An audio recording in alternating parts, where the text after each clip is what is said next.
Yo, what is up, guys? NPC intro. Let's talk about lighter man skill. Now, if you've been around MMA, you will know that this thing has been a massive psyop, right? It's a big talking point. It's propaganda. It's not real.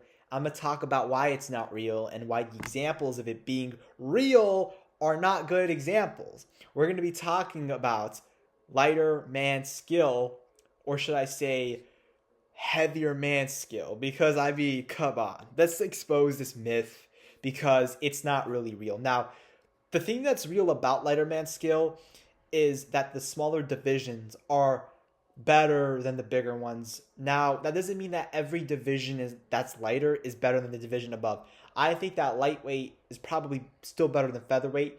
I think that bantamweight is definitely better than flyweight.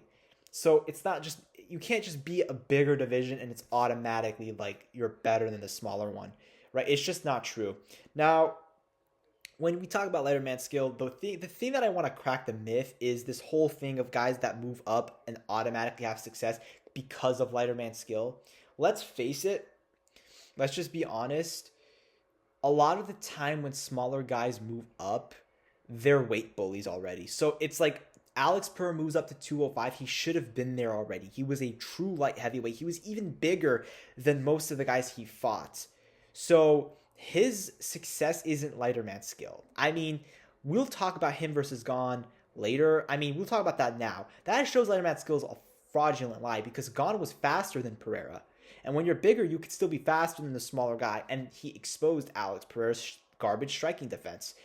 And Max Holloway versus Justin Gaethje is an example that people use for lighter man skill. That one is good, but stylistically, that was just a perfect matchup for Max. When you actually look at when smaller fighters move up and fight bigger guys that are like equal skill level or a bad style matchup for them, they lose, right?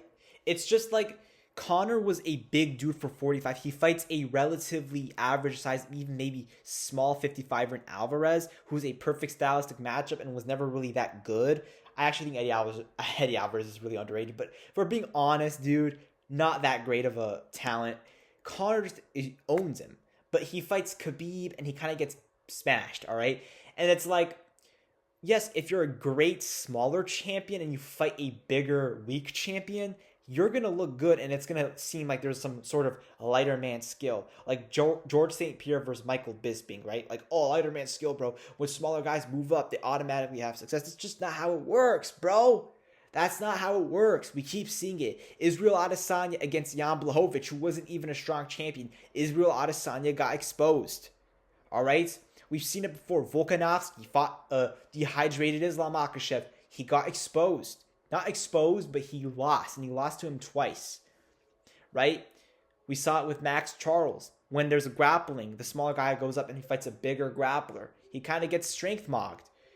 And it's like, how many examples of lighter man skill do we have to see not work before we start questioning this narrative? Like, we've seen examples like, okay, well, what about Whitaker moving up to 85 and having success? Whitaker was a 185er. The reason why Whitaker had success was not because of lighter man skill. Get that out of your head. The reason Whitaker had success was because that was his natural weight class. His chin was better at that weight. His body responded better to that weight. He didn't have more success because all of a sudden he's fighting at middleweight.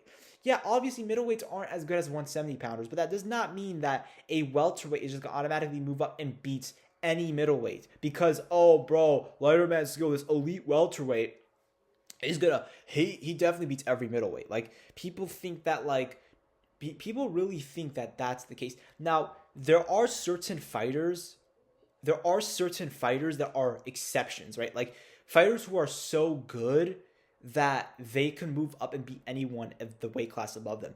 But these guys are exceptions to the rule, and it's not this whole thing of lighter man skill. It's just that guy is that good. It's like John Jones. Like, yeah, if John Jones fucking moves up to heavyweight, he beats everyone because it's John Jones. I mean, he may not even beat everyone, but he's like an example where it's like he's so talented that, yeah, but that doesn't mean that like any light heavyweight champ is gonna move up and just beat the heavyweight champ just because of lighter man skill. If they're both equally skilled, is what I'm trying to say. If they're both equally skilled, the bigger man will probably win.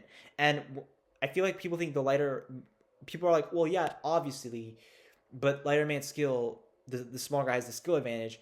But that's just not always proven to be the case here. And even if it's true, it doesn't always mean it's going to work. It doesn't always, especially for triple champ. Because people need to realize when it comes to being triple champ, you better have like a damn crazy skill advantage to become triple champ. Because you're going up 2 weight classes for that.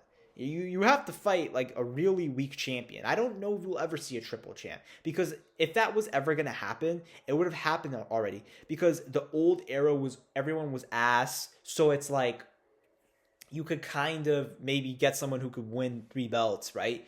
But now when the sport's evolved, it's like, I still think it could happen. I don't know who it's going to be, but I mean, shit, bro. Like I said, lighter man skill is kind of propaganda, bro. RDA is another example of this. RDA moved up to 170, and he couldn't even win an interim belt. And at 155, he won the belt, and he defended that belt.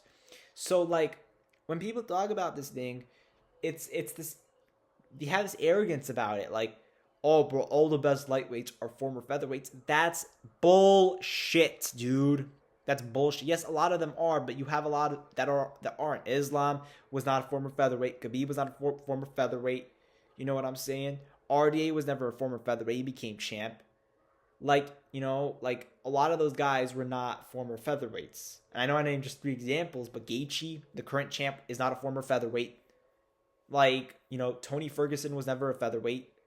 Like, this guy was a featherweight. Like, they were never featherweights. They just fought there because they thought it would give them an advantage. But it worked against them. It worked against their body. And they also improved their skills to become great fighters at lightweight. It wasn't, oh, this whole lighter man skill thing. Because they made 145 pounds, that means that's why they're successful at 155. Like, bro, that don't mean nothing in my opinion. It really doesn't. Because there are guys who, like I said, could be bigger than you and faster.